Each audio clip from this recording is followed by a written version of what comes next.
pelajaran dengan baik. Pertemuan ini memasuki pertemuan yang ke-11 ya. Mohon maaf pada hari Sebu Kemis kemarin saya tidak bisa hadir sesuai jadwal karena ada kegiatan di jurusan terkait dengan visitasi akreditasi untuk Magister Teknik Kimia ya. Sehingga perkuliahan di reschedule ke Sabtu pagi ini. Baik, sebelum perkuliahan dimulai, saya ingin tahu terlebih dahulu, mengenal gitu ya. Ini sudah pertemuan ketiga, saya belum banyak kenal dengan mahasiswa ya. Coba Salsabila Akmalia Aufa, adakah? Hadir, Pak. Oke. Dito Utomo. Hadir, Pak. Oke, Syahira. Hadir, Pak. Oke.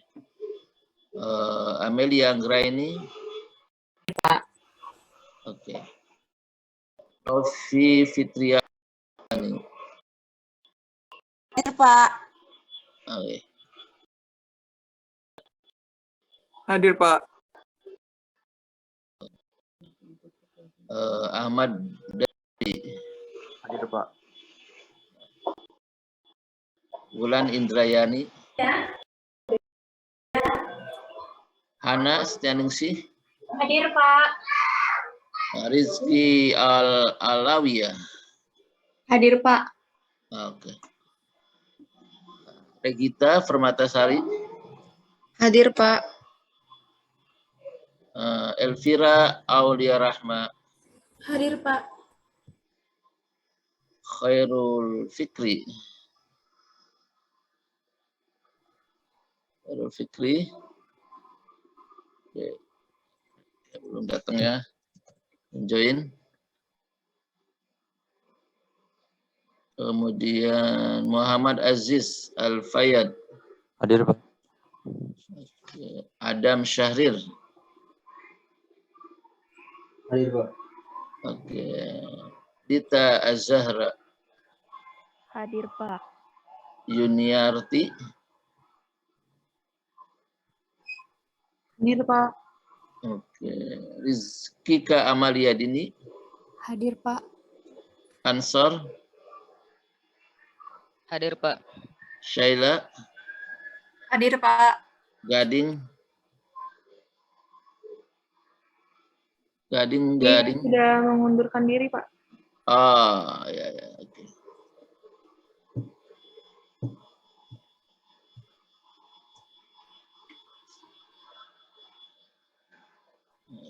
Kemudian Syifa. Jam 7.10 ya. Untuk Syifa adakah? isi pembacaan buku sama yang berjahit. Nanti langsung kita mulai. Salsabila. Hadir, Pak. Diwan Septiandi. Dewan. Punten, Pak. Syifa hadir. Belum sempat hadir. Syifa hadir, Pak. Syifa ya. Dewan. Rosa Amalia. Hadir, Pak. Aura.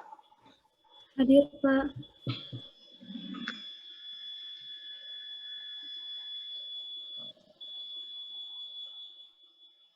Aura Permata. Hadir, Pak. Anjeni. Hadir, Pak. Kemudian Muhammad Fadli.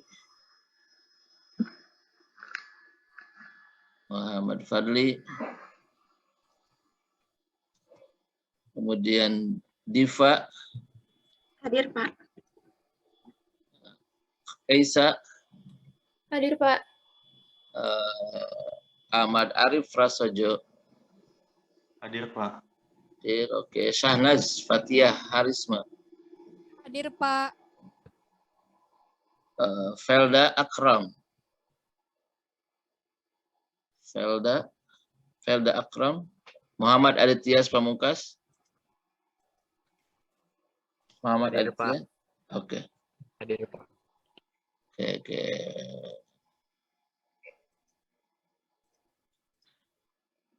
Oke, baik. Terima kasih ya atas kehadiran saudara-saudara semua.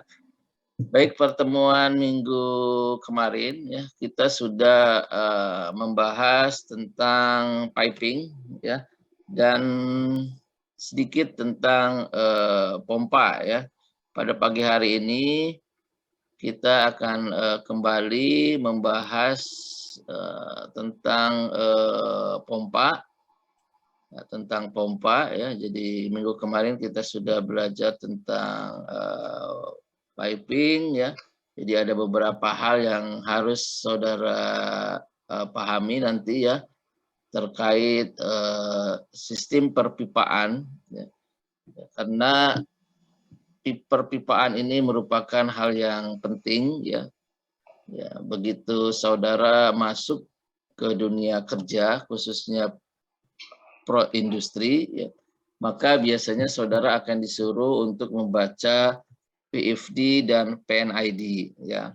Jadi Anda disuruh membaca dulu proses flow diagram.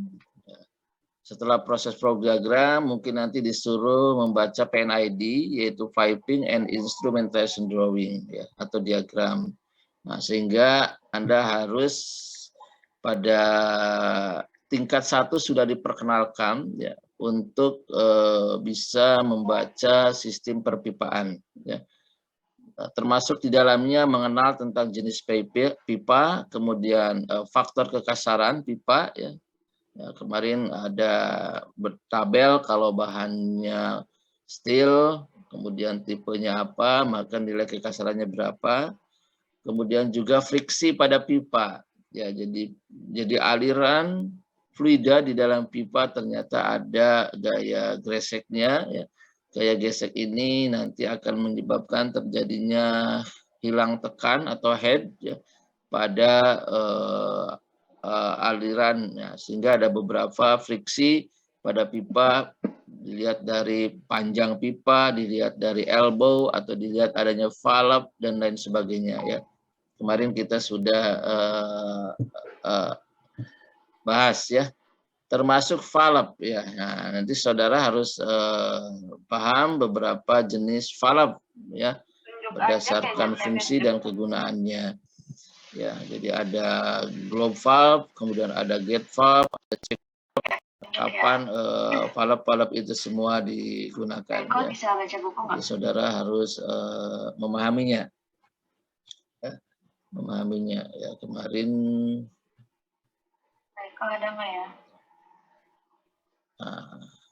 ini ya, jadi valve-valve banyak. Jadi untuk kalau hanya sifatnya membuka dan menutup aliran, kita bisa pakai gate valve, butterfly valve, ya.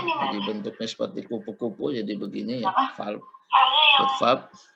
Kemudian untuk mencegah aliran balik kita pakai check valve. Kemudian untuk mengatur tekanan mungkin kita pakai pressure reducing valve.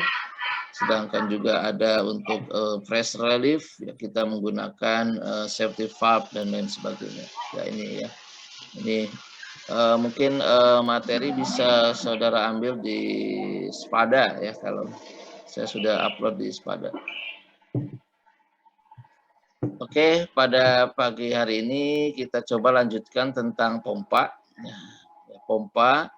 Jadi pompa ini merupakan alat ya, yang digunakan untuk memindahkan suatu cairan ya, dari suatu tempat ke tempat lain dengan cara menaikkan tekanan cairan. Ya.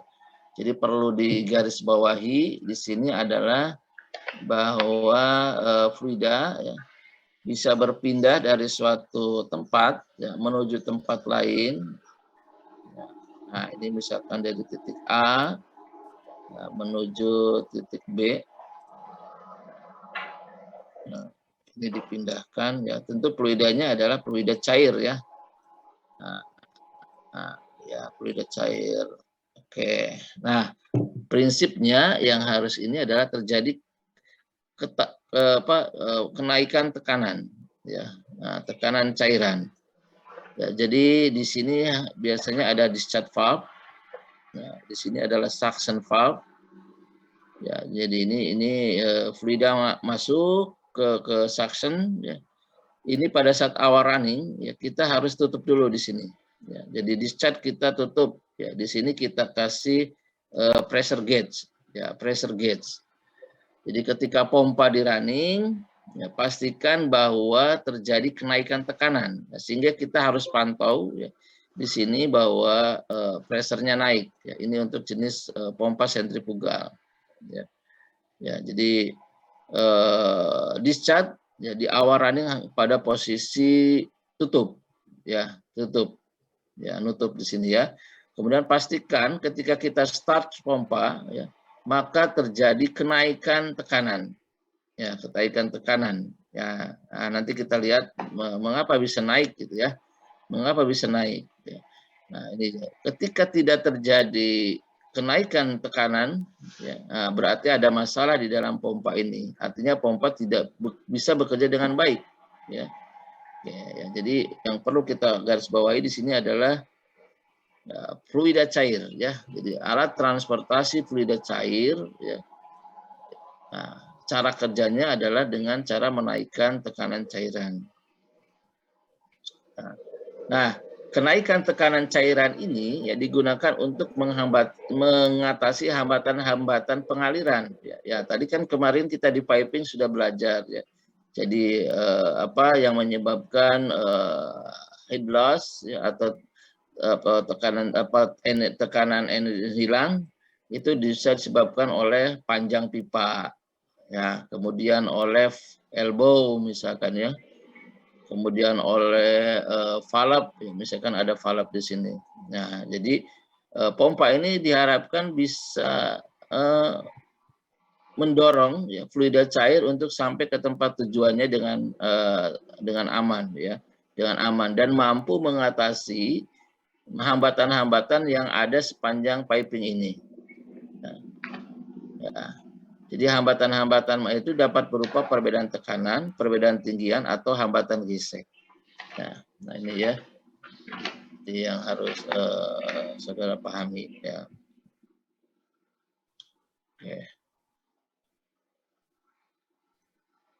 Oke, kemudian klasifikasi dari pompa di sini ada positive displacement dan dinamik ya. Dinamik ya. Ya, biasanya yang positif juga dibagi dua, ada yang reciprocating. Kalau reciprocating ini bekerjanya berdasarkan torak atau piston ya. Kemudian kalau rotary di sini ada screw, ada gear ya. Sedangkan untuk yang dinamik ya, dinamik ini cukup banyak jenisnya ya. Tetapi yang paling populer di sini ada centrifugal pump. Nah, centrifugal pump. Nah, kemudian ada submersible. Submersible ini biasanya pompanya ditanam di bawah ya. Jadi bisa juga nih untuk submersible ini banyak digunakan di wastewater treatment yang menggunakan proses lumpur aktif. Ya, jadi untuk transfer antar tangki ya, biasanya menggunakan submersible pump pada proses wastewater treatment dengan metode lumpur aktif. Nah, baik, jadi ini gambaran singkatnya ya. Jadi untuk dinamik ada sentrifugal, ada aksial, displacement ada rotary, ada reciprocating. Di ciri khasnya ada pompanya ada diafragma, ada piston dan plunger. Jadi reciprocating ini lebih identik dengan adanya piston ya, atau torak ya, untuk mendorong sehingga dapat mampu mengalirkan fluida. Oke. Kemudian untuk performan pompa ya biasanya kita melihat ya karakteristik pompa ini dilihat melalui grafik ya antara differential head ya FT dan flow GPM ya, flow GPM ya, galon per menit ya. Jadi di sini adalah kapasitasnya, di sini adalah headnya ya. Nah, sehingga kita ada mengenal karakteristik flow ya, dengan diferensial kurva. Ya, jadi di sini sudah bisa dilihat ya, dengan kapasitas